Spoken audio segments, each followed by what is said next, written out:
Goblins, Brandon here. If you enjoy what we do and you'd like to help support us create more and maybe even take the podcast to weekly, then the best way right now that you can support us is to head over to patreon.com/goblinsgrowlers. You can find all the different stuff we do there, one-page dungeons, bonus audio for things, all kinds of stuff. So head on over there, and even if it's just $1 or, however much you're comfortable doing, or if you can't put anything toward the Patreon, just tell a friend about it. Tell somebody about the podcast. That's another great way to support us. So patreon.com/goblinsgrowlers, and we'll see y'all soon.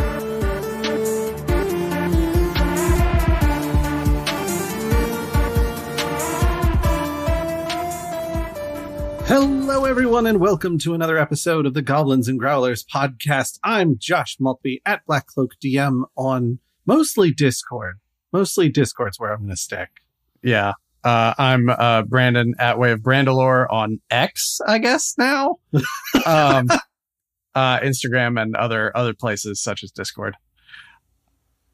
Yeah, that was surprising. I have not been paying a whole lot of attention to tech news or anything like that, and then all of a sudden the icon on my phone updated, and I was like, "What's happening?" And I went and I looked online and I saw everything that was going on. I'm like, "Oh, this is ridiculous." Okay. Yeah. No, it's about what you'd expect. And in the span of a week too, they put up a new sign and then were forced to take it down. I think my favorite was when they started putting up the new sign, and then it turned out they didn't have permits for the heavy machinery they were trying to operate. Mm-hmm. And so the city came in and was like, "Hey, we need to shut this down because y'all are not allowed to be doing the things you're doing right now." Meanwhile, he has a fleet of boring vehicles underneath the building, ready to bring the city to its knees at any point. Right. He's like, "If you don't let me put my X up on top of this building, yeah, I'm going to bore a tunnel underneath City Hall." Well, I mean, that's part of the reason that in France, for example, they have height restrictions on buildings in Paris, because of the network of catacombs underneath the city has made the ground unstable. So if they concentrate too much weight in any one spot, it'll everything will just fall. Apparently it's very precarious over there, even as it is. So if somebody put a crisscross network of tunnels underneath San Francisco, that could be a problem. That kind of makes sense. I could see very much them being like, "Yeah, you know what? We don't want buildings to just suddenly collapse into the catacombs below." Mm-hmm. But yeah, now we're getting into Dr. Evil territory in terms of crazy schemes to leverage people's fears for money. Yeah. I think you wanted to start off this episode with a bit of a mea culpa apology. Yeah, I wanted to apologize to our lovely fans out there for all of the bananasness around the last couple of times we went to record. I was recording from Alex's parents' house, and so that's why we had technical difficulties, I think, is because it wasn't my gear and it wasn't in its usual location. Mm-hmm. I am now in our new house. Huzzah! Mm-hmm. With lots of contracting work having been done. But as you might anticipate, Brandon, I'm sure you wouldn't know anything about this. Moving and getting contractors to do work in a new piece of property is a lot of things to be doing all at once, mm-hmm. just in general. Yeah. And you're also somebody who tends to take on more than you're reasonably able to accomplish in any given span of time in the first place. Fair. So it didn't help. That's a fair criticism. I think you and I had been talking about recording the Saturday before the previous release. And I was like, what if, hear me out. Mm-hmm. We didn't do that. Well, you were like, what if I have to pull out this audio that's still not yet edited? You bastard. Well, you had been really overcommitting yourself to the point that I think I called you on it a couple weeks ago, where you're like, "Oh, because we had to do this business meeting thing with folks," and you were like, "Well, we're moving that morning, but I could do it the afternoon." And I was like, "Well, I think if it's your moving day, I think you can pretty much take the day. I don't think you really need to worry about being at a place for that." You're like, no, it should be fine. I'll just have to see. I'll have to let you know sometime in the late morning. I'm like, no, why don't you just not? Because you're not going to have time to do that. You overcommit way too much. Alex and I have talked about this. You overcommit way too much. Yeah, it's a problem. Funny story on that was that I thought I was going to go back to work the day after the move. Mm-hmm.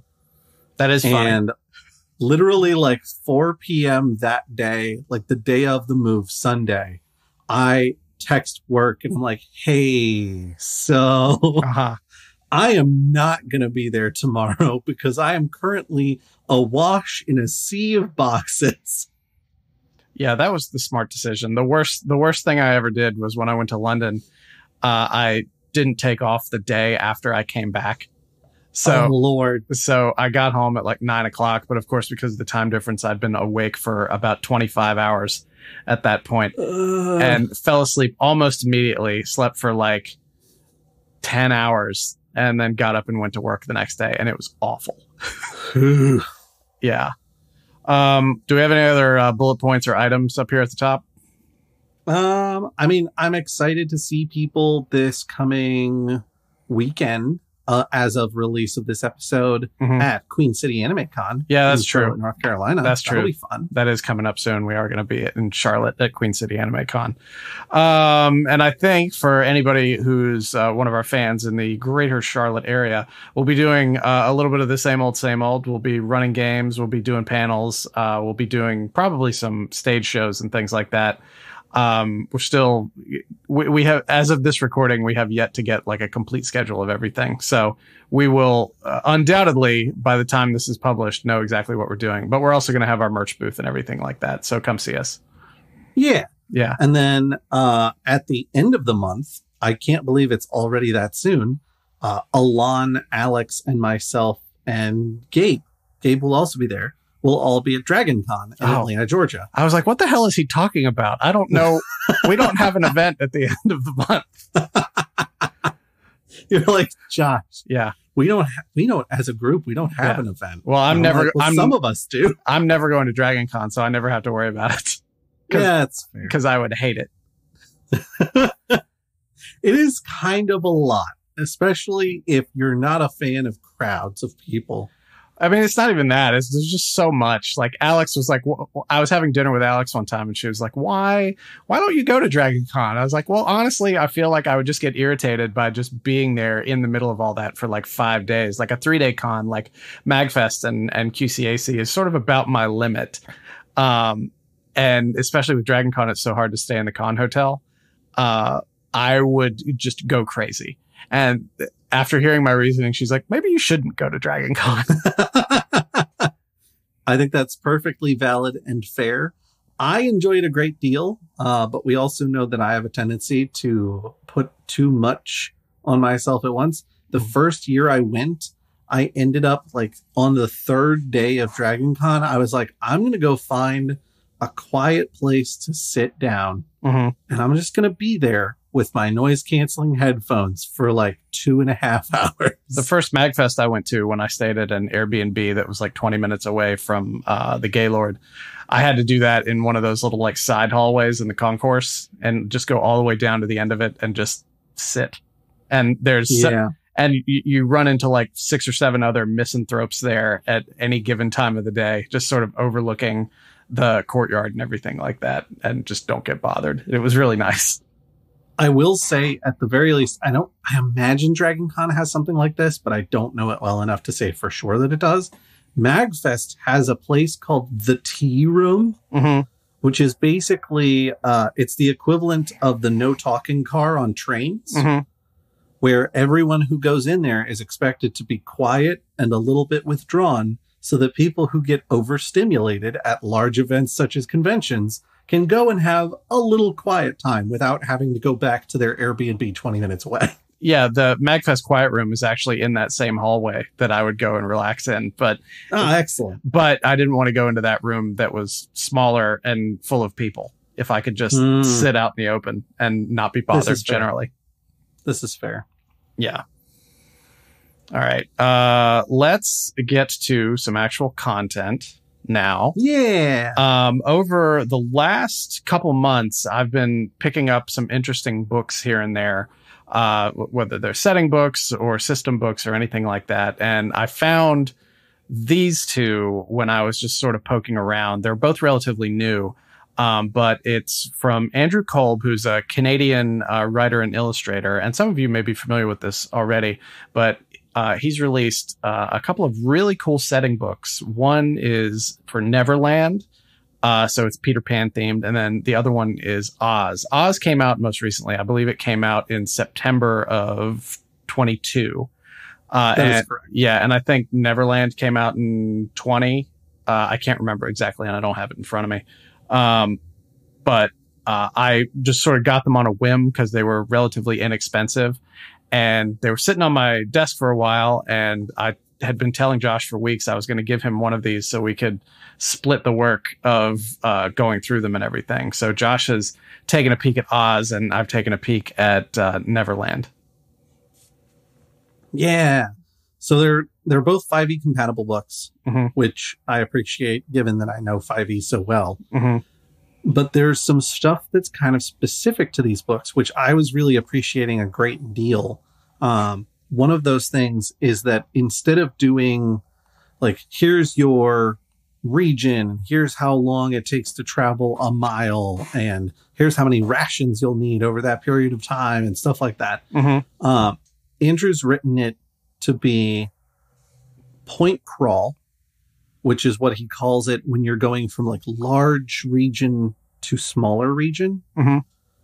And then he said you could have any of a variety of these, but he calls it local crawl as Mm-hmm. the all-encompassing term. So you might have like a dungeon crawl or a street crawl, or even more broadly, a city crawl, as opposed to a point crawl, which is like a big sweeping, like, oh, we're going from the west end of the country to the east end of the country, like this sort of huge trip.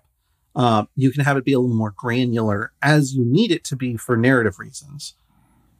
And he explains very succinctly, and I think very well, that part of the reason to have these two differentiating pieces is that you may not need to get into the details of like what exact stores are on a street and what sorts of people are in the immediate vicinity, unless you've got something like, oh, you've just encountered someone who's burglarized someone else Mm-hmm. and is making a run for it. Like, now it might be important to know like what kinds of buildings are immediately around me, what kind of people are immediately around me, what is the atmosphere more than generally. Okay. Yeah, it's interesting. You can tell, and I guess we're going to ping pong a little bit here, but you can tell that Oz is the second game that he's done, the second setting, because Neverland, it's set up, it takes place on the island, in Neverland, and it's set up as like a hex crawl, like an OSR style hex crawl, where okay. Yeah, so each, the island is divided into hexes, and each hex has a number, and then each numbered hex has a corresponding page in the book. Like, I'm looking at this one right now, and it's Marooner's Rock. The swamp gradually turns rocky as the ground rises back up out of the water, revealing small isolated islands like a small archipelago. And on this page, it's got information it's got like a D20 table for encounters there. It's got D12 area effect table, a D12 creature table, a D12 NPC table, a D6 exploration table. And it's got a brief little explanation of the area. Like, there's an overwhelming sadness to the area. When a mermaid dies, her sister is mourned by first taking her body to the petrifying well, and on and on and on and on. And it shows you the adjacent hexes on here too, so you can see where you can go. And the interesting thing about this is, with it being a hex crawl, it's very player driven. It's very exploration oriented. Like, players are supposed to sort of define their own agendas as they go through it. It doesn't relieve the GM of all responsibility for putting together stories or adventures, but it's essentially designed to help facilitate procedural generation of what's going on. Okay. Yeah, it is a little different in Oz. It's sort of similar though, because you've got a D20 encounter table, Mhm. Then you've got a D12 area effect, a D12 creature table, Mhm. a D12 NPC table, a D10 mood table, Ooh. a D10 status table, a D10 guild table, and a D6 secret organization table. Does that all fit on one page? That is 2 pages of Okay. content. What is the mood table? Is that like, oh, this area of town feels seedy? So I think the idea is that this is how NPCs in the area are kind of what their vibe is right at the moment. Oh, okay. And so the mood, so like a 1 is polite/rude. Mm-hmm. So it's up to the DM to decide like what side of the scale are we weighing on right now. A 2 is energetic or lethargic. A 3 is confused or certain. A 4 is helpful or incompetent. Just as some examples. Okay. And this is obviously the set of tables for somewhere that's inside the city, Mhm. as opposed to being out kind of in the more wild areas. Each district of the city has its own set of tables like this. And then each massive wild area also has its own set of tables. Okay. Hey, does Oz have like a day-night cycle? Huh. You know, I didn't see anything like that while I was kind of flipping through, but I also didn't go super deep because I didn't want to like try to read the book cover to cover. Mm-hmm. No, I understand. The only reason I was asking is because there's a defined day-night cycle in Neverland, and like each location page sort of gives you an idea of the timing for it. Like, for example, one of the quote-unquote dungeons you can go into is the crocodile, like the one that like ate Hook's hand. The ticking crocodile. Yeah. So you can like go into the crocodile, and there's an actual dungeon map for it, like inside the crocodile. But one of the things that on the page, it's like, hey, the crocodile at a certain point in the day, like stops hanging out on the rock, sunning itself. So, so if you are inside the crocodile and you hit that time, he's going to go underwater, and then you're not going to be able to escape through the normal areas. I'm not seeing anything like that for Oz. Mm-hmm.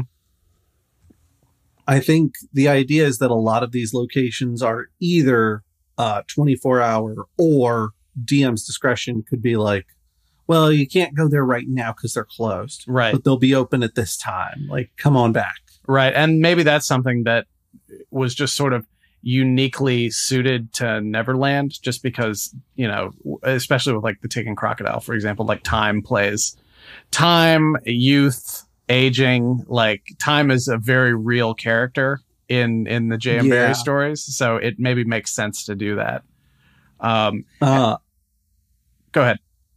What I was going to say is one of the fun things about the Oz world is that since it's a world of very common magic, mm-hmm. like you see a lot of animate objects and all of the animals talk, and some of the animals walk on 2 feet instead of 4. Mm-hmm. Except there's only one duck.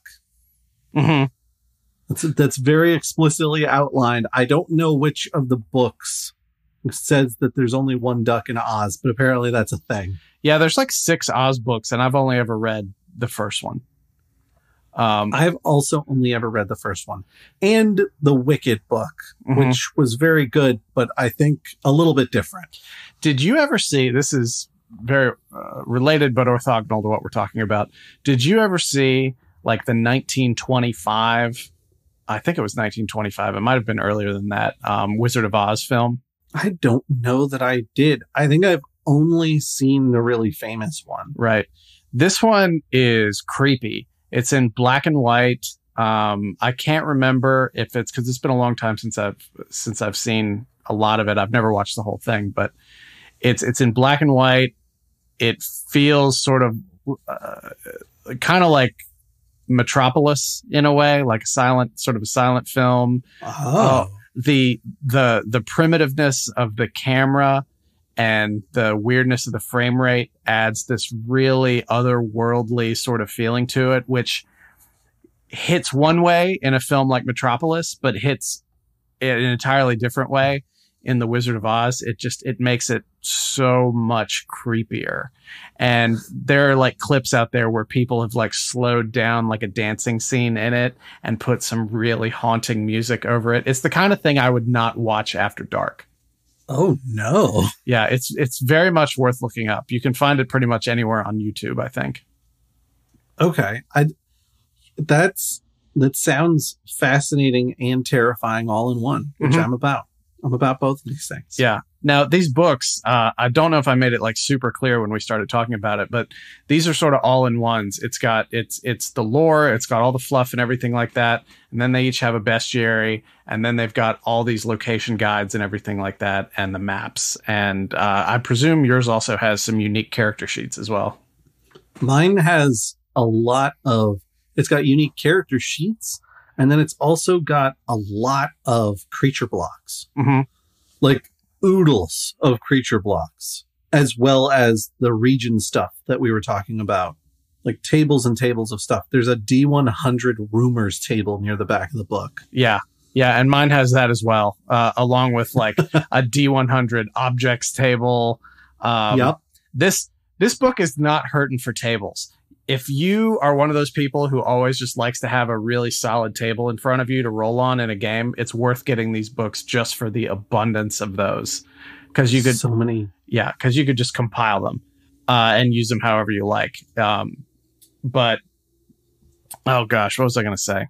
Oh, the fun thing about mine is my sort of general ignorance on the depth of the lore of Neverland, because everybody knows the Disney Peter Pan story.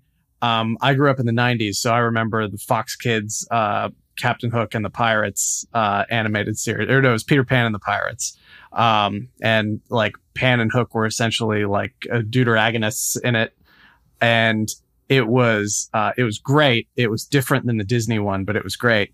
But I remember when I was 14, I think the second time I went to Disney World, it was with my aunt and uncle and my cousin. And we were going through one of the rides. I guess it was in Magic Kingdom. I can't really remember, but it had like a vignette of stuff going on in Neverland.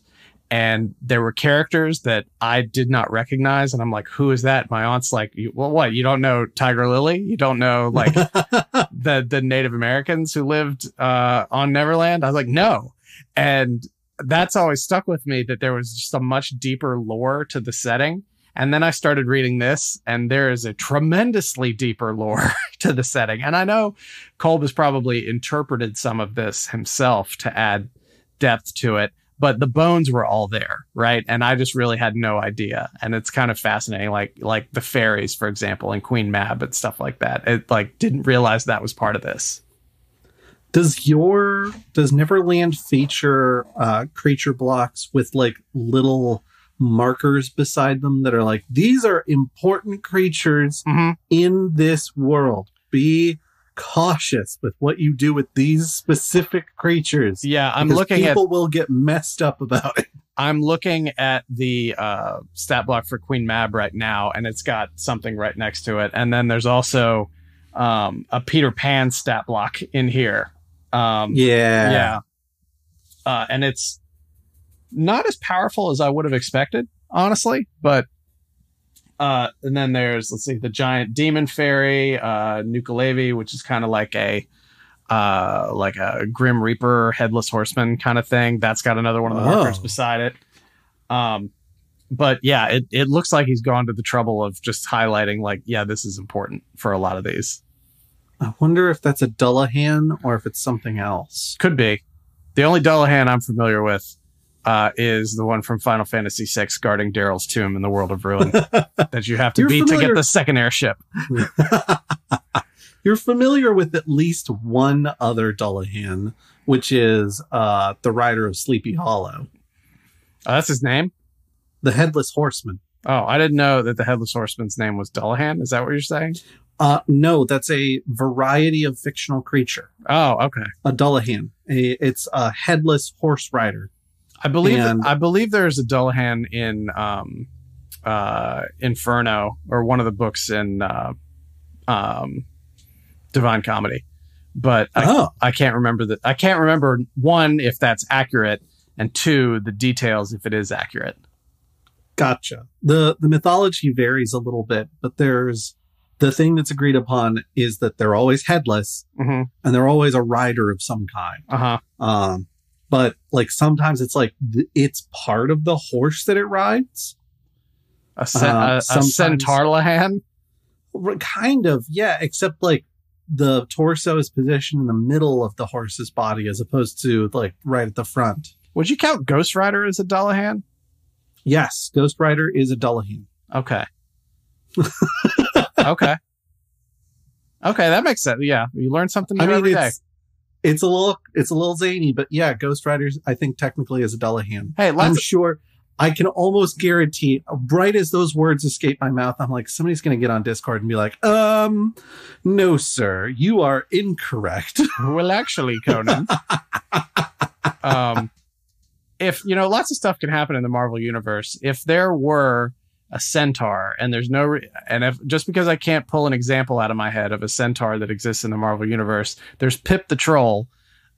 So there probably are centaurs somewhere. I feel like that's high likelihood. If a centaur in the Marvel Universe became the spirit of vengeance, would it be a situation where they don't ride anything? Because like the Ghost Rider, like 1 million BC or whatever, rode that mammoth and it caught on fire.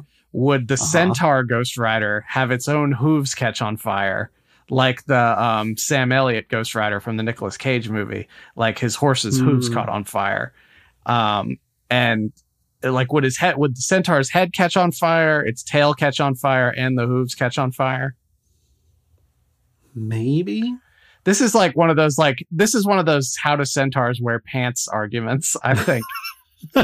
Alternate theory, the centaur climbs onto a motorcycle. That would be pretty cool. There's this great mod for Grand Theft Auto 5. It's a Ghost Rider mod, and it turns the player into Ghost Rider. And any vehicle you get in, if it has wheels, they catch on fire. So you can actually steal the blimp, and the little wheels on the blimp that are never actually used in the game, I don't think, end up catching fire. That's so good. I love that so much.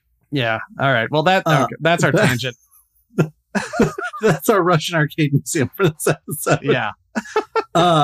A couple of creature blocks that I wanted to highlight who are important creatures, one of whom I'd never heard of before. This is me showing my ignorance here. I definitely have only read the one Wizard of Oz book, only watched the one Wizard of Oz movie, like those sorts of things.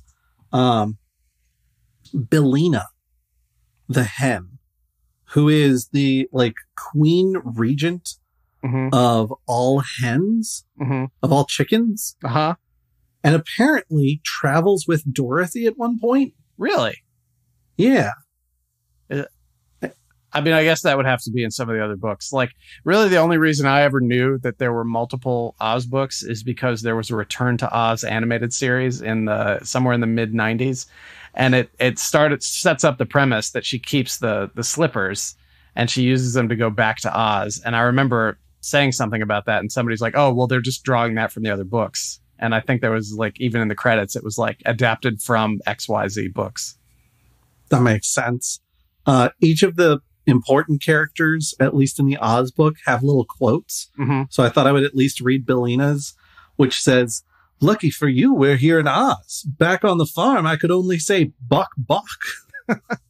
And you would have missed out on my expert opinions. Oh, so it's like an Earth chicken that goes to Oz. I think so, yeah. Okay. There's a bunch of apparently the concept is that once animals go to Oz, they are infused with some sort of magic that makes them able to talk. And in the case of some of them, walk on 2 feet when normally they would walk on 4. But it's supposed to be one of those, that sort of magic is really common, but being able to throw a fireball is whoa, that's crazy. You could throw fireballs? Yeah, Oz has always seemed to me like a very low magic environment in terms of sort of active effects, right? Because really you had the good witches of the north, south, east, and west because the wizard was fraud. Spoiler alert. And everything at like I guess the Scarecrow and the Tin Man were magic. The Tin Man was magic by virtue of the witch turning him into the Tin Man. But yeah, nobody's really throwing fireballs unless your name is, Witch of the Direction. Witch of Cardinal Direction. Mm-hmm. Speaking of Witches of Cardinal Directions, they do have stats here for like Glinda and like there were two other he's got them in here as the Lich of the South, which I thought was an interesting choice. And those liches have phylacteries, which they can use to regenerate themselves, which I also thought was kind of interesting. Glinda has an entire 2-phase combat setup. You haven't even seen her final form. No, you have not. I'm terrified by what is described as her final form, because the initial phase is like, oh, well, she has legendary actions. She has multiple attacks. She has special abilities like the ability to summon guards or summon Rack. In her second phase, she turns into a ruby skeleton, is what it says here. All ongoing effects and end as she enters phase 2. Damage or healing does not carry over between phases. And if she survives, like if you keep fighting her and she survives that fight, then in 1d6 days, she goes back to phase 1. So if damage and healing doesn't carry over from phases, so she's one of those annoying bosses where you beat their first phase and then you see the health bar go all the way back up. Yep. And you're just like, damn it. You're just praying that this is a battle that you were scripted to lose. She has 18 hit dice. Dice, you say, not points. Dice. 150 HP. That's the same as Peter Pan. Yeah, and her phase 2 is crazy. Like, she's got some abilities like save or take half HP and damage, half your max HP. Half your max HP. It says half of total HP. Oh, okay. All right. If it was max HP, then you could very easily die from that. Hold 4 targets for 1 minute. There's saves at the end of each round. Right. Change weather, manipulate plants, teleport 50 feet. Like, she's got all these cool abilities, but I'm also like, who the hell is like, yeah, you know what I really want to experience in the world of Oz? Killing Glinda the Good Witch. Yeah. or getting rocked the hell up by Glinda the Good Witch. Getting murked so hard by Glinda the Good Witch. Does it especially after she turns into her ruby bone form? Does it have stats for the other witches? It does. I would have to pull Actually, up. Let me ask you this. It's sorted alphabetically by name. What's the time frame on this? Does it take place before Dorothy arrives? There's actually right at the beginning of the book. It is post Dorothy arrival. Okay. But right at the beginning of the book. So some witches should be dead. I think there are other witches in those witches' place at this point. Yeah. Well, if you've read or seen Wicked, then you know that perhaps one of them is not. Long ago, Queen of the Sky Fairies leaves the Rainbow Realm.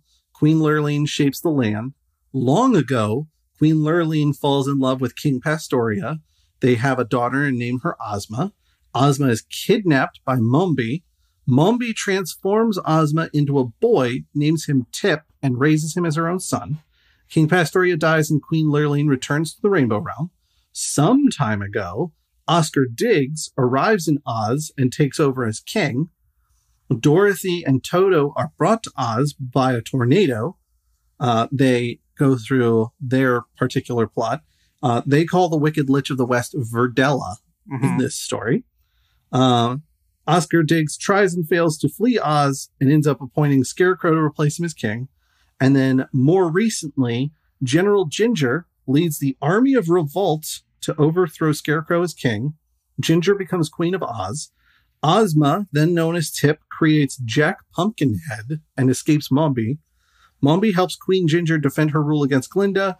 Glinda transforms Tip back into Ozma and unlocks Ozma's fairy magic. Ozma strips Mombi of her magic, takes the title of Princess of Oz, and decrees that all magic is to be restricted. Meanwhile, word spreads that Oz is restricting magic, and this draws the attention of old enemies. And that's where timeline it is set. Oh, so I think this is after either all of the books or at least most of the books. Because I know the revolution comes much, much later in the stories. Yeah, this is like reading The Lion, the Witch, and the Wardrobe and Prince Caspian, and then being dropped back into Voyage of the Dawn Treader and just being like, what the hell is going on? It's like hundreds of years later. What's happening? Just the Patrick Star. Who are you people? I'm guessing that the art in your book is of a similar style to mine, since Cole was an illustrator and he did all the art for it. I've got for the people watching video at home, I've got a little bit of an example here. Oh, I'm trying to scroll down inside the StreamYard window. It's not working. I don't know why that is. Mm-hmm. You can see kind of, he's got this like simplified, there's a lot of like good detail, but it's also like mostly shapes and forms. Mm-hmm. There's like bread people called the Doans. Mm-hmm. He's featured Dorothy, Gale, and Toto here. Dragons and dragonflies, winged monkeys. He also took time to point out that the expected behavior of a specific kind of creature is not how all of those creatures will respond. Mm-hmm. So he even says, like, you might find serious winged monkeys or loons that don't like to wrestle. Yeah, that's good, because I think when you start designing different species, and it's very easy to fall into the trap of homogeneity, which is something that I and probably most other people criticize a lot about Star Trek, because you go to a planet and there's not a whole lot of time to illustrate the nuance of that planet. So it's like, oh, well, this race is very scientifically inclined, or all Klingons are violent. And it's only later till you get to like one-off episodes of like Deep Space Nine and stuff where you start to see like Klingons who are lawyers and things like that. Yeah. Well, there's a little bit of like trying to get away from the fact that Roald Dahl is a renowned anti-Semite, mm-hmm. which is, not a legacy that anyone wants to be holding on to. Mm-hmm. As I'm flipping through trying to find one of the other witches, I did see the stat block for the gargoyles, which reminds me mm-hmm. that the gargoyles don't speak.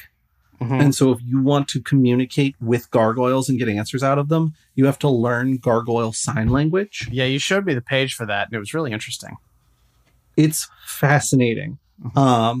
I would like to, before we get too far away from it, I just want to ask you a question and clarify something before somebody else puts it in comments or the Discord. When you said Roald Dahl, did you mean L. Frank Baum? Oh, that's a great point. Because Roald Dahl wrote James and the Giant Peach. Yeah, I think I was thinking of Roald Dahl being Trouble, mm-hmm. and getting mixed up with L. Frank Baum, who's the author of Oz. Right.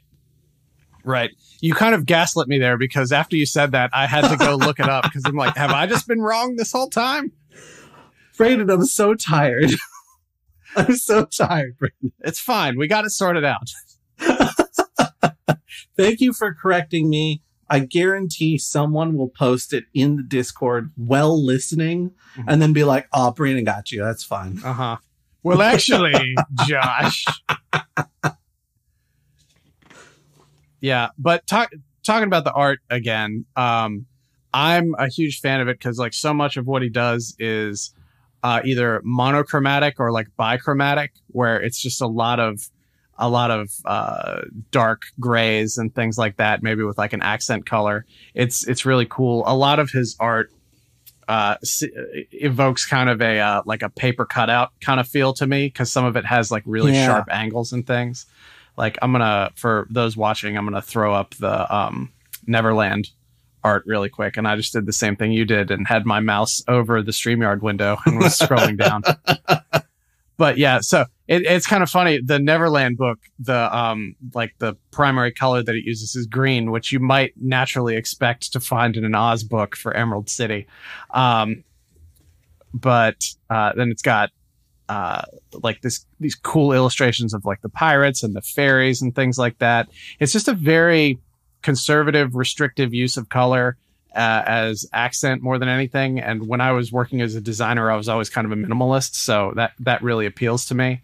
And then at the very end of this book too, it has a Peter Pan and Wendy story that's several pages long, and it's formatted to look like an old children's storybook. That's fantastic. Yeah. But yeah, the art is yet another reason to pick this up, because it looks amazing. The art is so gorgeous. And I get what you mean by paper cutout. I was thinking almost like silhouette art. Yeah. Was kind of the vibe I was getting from it. Because it's very much like the general shapes of things and people, without catching so much of like the intricate detail within. And then just enough detail to be able to differentiate like shirts from pants and hair from head and things like that. And I love it. I'm all about it. I learned the history of the word silhouette recently.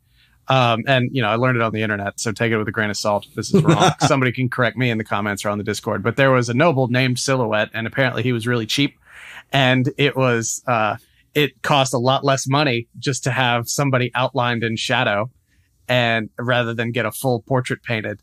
So he did that a lot. And so over the years, it just came to be known as silhouettes. And it started out as a pejorative term and then eventually just became accepted as a form of art for doing it, which I thought was interesting. That is pretty fantastic. Mm-hmm.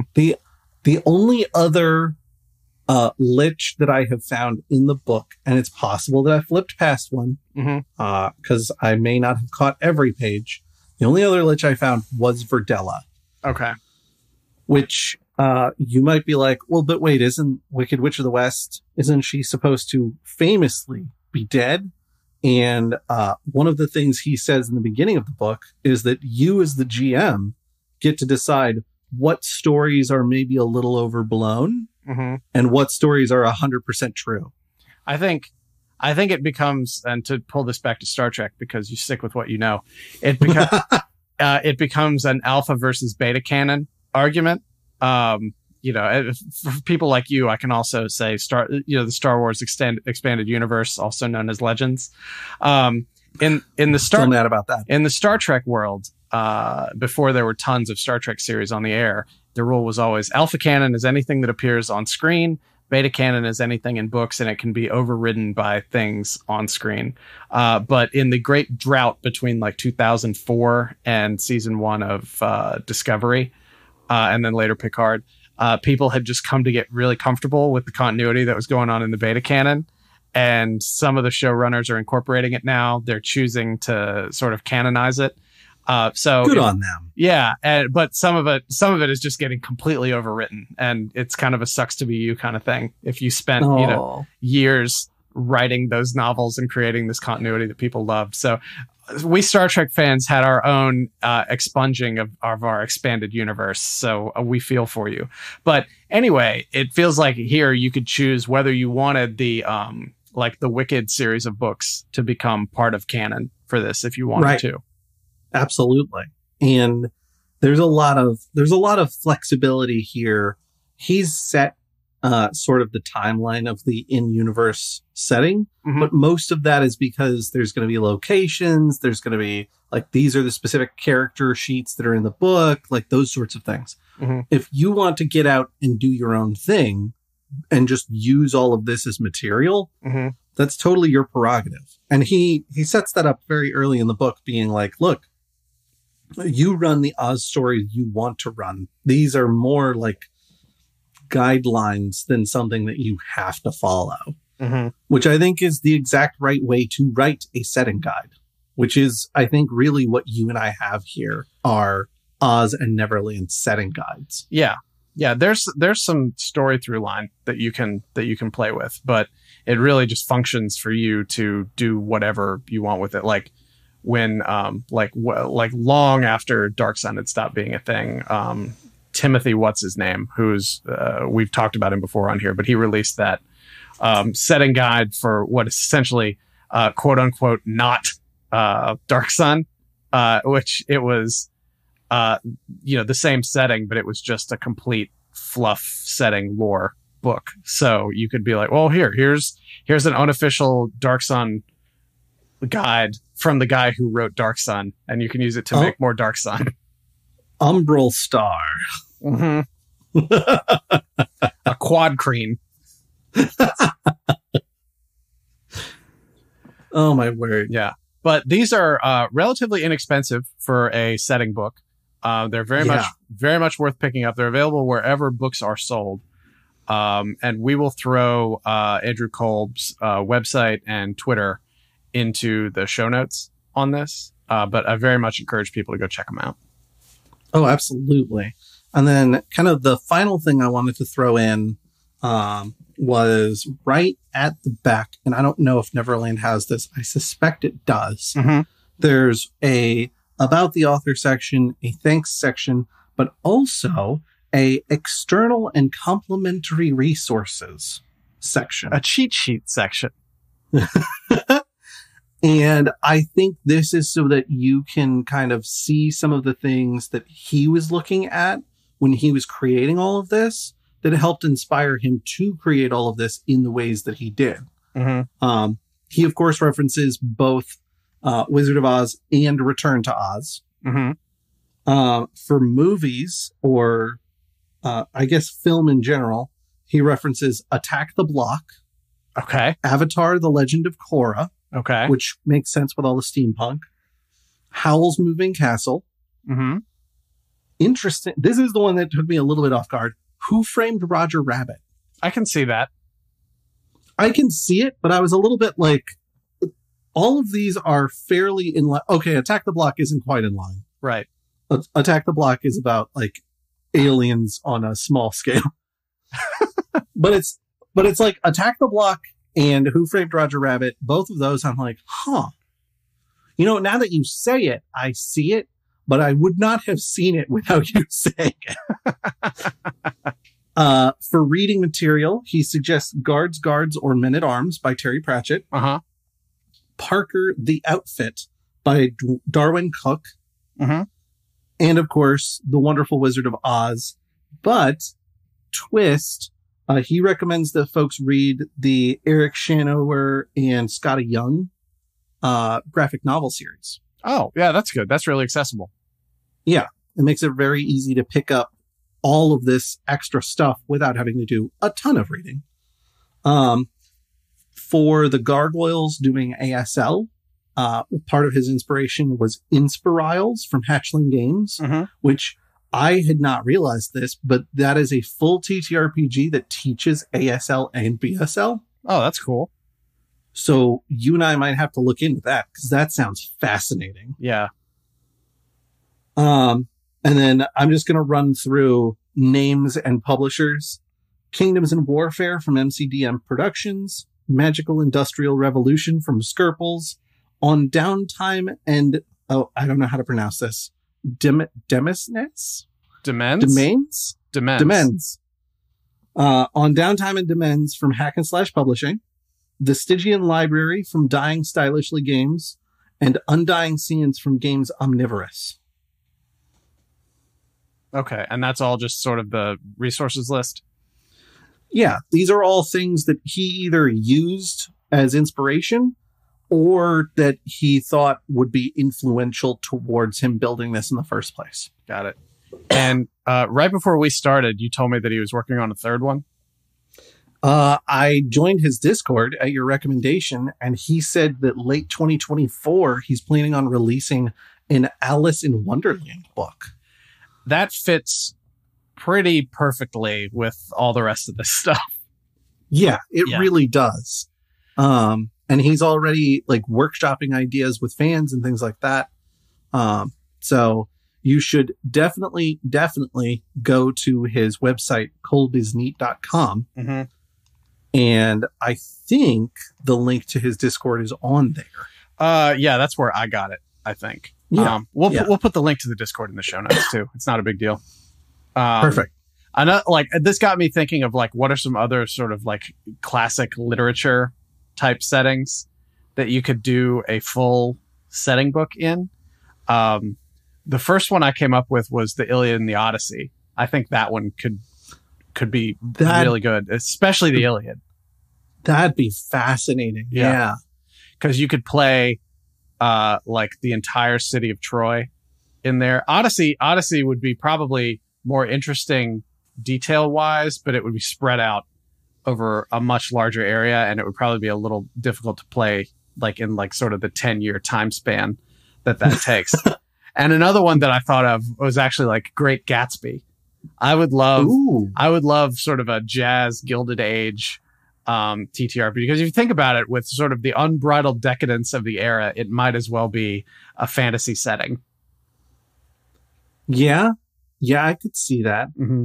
I was kind of thinking there's a lot of, I'd have to look at what the books themselves are called, but there's a lot of old lore about foxes and like talking animals, kind of in like the Peter Rabbit sort of tradition. Mm-hmm. I'd love to get something like that as a setting guide. I don't know what you'd call it, but that would be fantastic. Another thing, I looked into it, and in 2033, The Lion, the Witch, and the Wardrobe goes into public domain in the UK. It's protected in the US until 2045, but all the subsequent books would follow, like, accordingly after. It would be like I'm sure there's a Narnia RPG out there, and I've just never seen it or played it. I doubt it's a really high quality treatment of it, if I had to guess. There are some solo play Narnia, essentially like sort of choose your own adventure type things, but they come with character sheets and you have to track your hit points and do battles and stuff like that. I've got one. I think I actually sent you one like 2 years ago. Remember I sent it to you? I don't recall this. You thanked me for it. I'll find it in our Discord history. But if it's like a physical copy of something, then it's definitely in with my TTRPG stuff. And I don't always just because I have the shelf full of stuff immediately beside my couch for many years doesn't mean I look at it. It was a small physical paperback book. But anyway, I would love to see a really comprehensive Narnia setting. If anybody knows of one, please let us know. I think that would be pretty fantastic. Yeah, that would be very cool to see. Honestly, if you know of any other classic literature that's been turned into cool RPG settings, send us that as well, because we love checking out stuff like this. Yeah. I geeked pretty hard to see Oz reimagined as like an entire RPG world. Mm-hmm. I did find a Gatsby solo RPG. I should try playing that. You spend the entire session instead of like one of those sessions where you do nothing but go shop and your DM is frustrated. You would spend an entire session as like Nick Carraway standing on the dock looking across at the green light on the other side of the water. Did you ever play the Gatsby NES game ROM Hack? No, what? It's called it's called Doki Doki Toshokan something Gatsby, which essentially Doki Doki, like most people are familiar with Doki Doki, that phrase from Super Mario Brothers 2, which in Japan was called Doki Doki Panic. And that's essentially like an onomatopoeia for the sound of your heart beating really fast and sort of like a nervous, anxious kind of thing.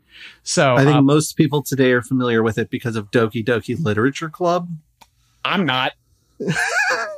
I say most. Yeah. You are not most people, Brandon. True. But you're exceptional. But so it was I can't remember if it was a ROM hack or something that was just originally programmed, but it was essentially the Great Gatsby in the style of a Nintendo side scroller. It was like the boss at the end of the first level is the giant glasses that were on the billboard, and they fly around and shoot lasers at you. I'll send you a link to it later. It's really good. If I find it, I'll put a link to it in the show notes. But I remember playing it years ago, and it was hilarious. Oh my God. This is amazing. Yeah. And on that note, I think we can probably call it a night. Please remember to always telephone, telegraph, tell a friend about the Goblins and Growlers podcast. Word of mouth is the best way to make the podcast grow, and encourage folks to leave 5-star reviews on their podcast listening platform of choice. If it's not a 5-star review, tell them to contact us so we can correct the error in their thinking before they leave a review. Did you just suggest we're going to brainwash people until they give us 5-star reviews? No, we're just going to be very persuasive. Okay. Yeah. Let's see what else. Join the conversation at our Discord, bit.ly/Goblin Discord, so you can tell Josh preemptively that Roald Dahl did not write the Oz books. Yes. Please. Yeah. Check us out, goblinsandgrowlers.bigcartel.com. We got a bunch of stuff on there. The character sheets are back up. People love the character sheets. That's what people are saying. Everybody's talking about it. People love the character sheets. And we'll also have those, and half of them have been completely reimagined. So we have brand new art for some of them, and we'll have those down in Charlotte for Queen City Anime Con, which again is where we're going to be August 11th through 13th.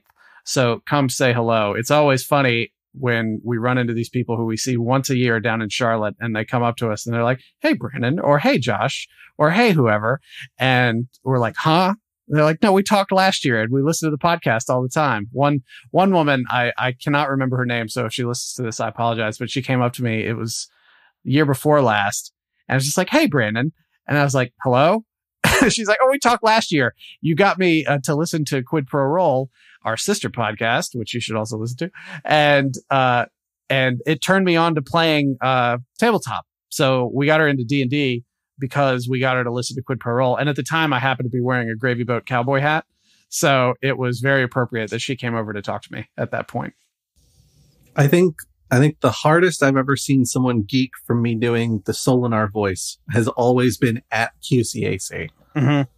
Because I'll just be like, somebody will be talking about the podcast and they'll be like, "Oh, you guys like the podcast?" And they'll be like, "Oh my God." Yeah, I'm tempted to text the folks from Sellout to see if they're going to be there. For anybody listening, like, we keep running into these guys who have this they have this business oriented card game, sort of like a Cards Against Humanity-esque thing, but for business pitches, and we just keep running into them at every convention. They're like, hey, it's you guys. And we've done some panels and stuff with them. And then, not this past weekend, but the weekend before last, I was at, Gotta Go Fest, which was, a video game and music, one-day convention in Richmond at the Hardywood Brewery. And I walk in and there's the guy, and they're based out of like DC or Maryland or something like that. So we just see them all over the place because we're in the same general area. But he's like, "I thought that was you." And that was when we actually were like, well, we run into each other enough. We should probably exchange contact information. So that's when I got his phone number. Yeah, that's fair. That's fair. But yeah, we should see if they're going to be there. It'll be like Professor Shy Guy and the Sellout people. I hope I hope Shy Guy's there this year. I didn't look. I feel like those are the two people, though, that we frequently end up at the same cons as. Yeah. And I think it's just because we all live in the same general region. I told you about Triad Anime Con this year. I just went up to him and I explained to him why he's an in-joke for us. Because in 2019, we were booth next to him at Queen City, and we had no idea what we were doing because it was our first on-the-road con, and we were trying to put our banner up, and we didn't know what to do. So Josh just went and borrowed some gaffer tape from him, and we used it to tape our banner to the wall like a bunch of hillbillies. And I saw him at MagFest. I want to say that was 20.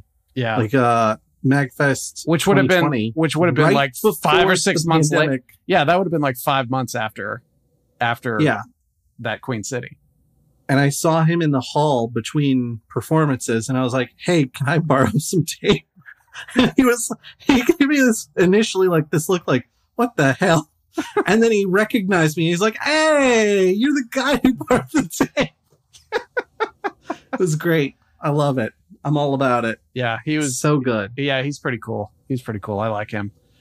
His music's very good. I like it a lot. If you haven't listened to it, you, the audience, you should go check that out. It's good stuff. Yeah, and he also has a new gimmick. At Triad AnimeCon is when he was debuting his new gimmick where he actually leans hard on Professor.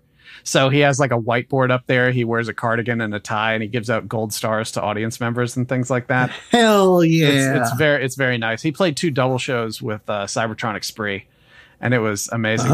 Cybertronic Spree actually stayed on our floor because we were on the guest floor for Triad. It was amazing, and I was terrified I was going to see them out of makeup. But then I remembered they're actually robots, and it's not makeup, so I don't need to worry about it because I like my immersion. You're only ever going to see them as robots because that's what they are. Yeah. Like, that's unless they were robots in disguise. Oh no. Yeah. All right. I think we're done. We'll catch you all in a couple weeks. We'll have something new to talk about. And Josh is living in his new house now, so we should be able to get that recorded on time. Yeah. All right. Everybody have a good one. We'll catch you next time. Bye, y'all.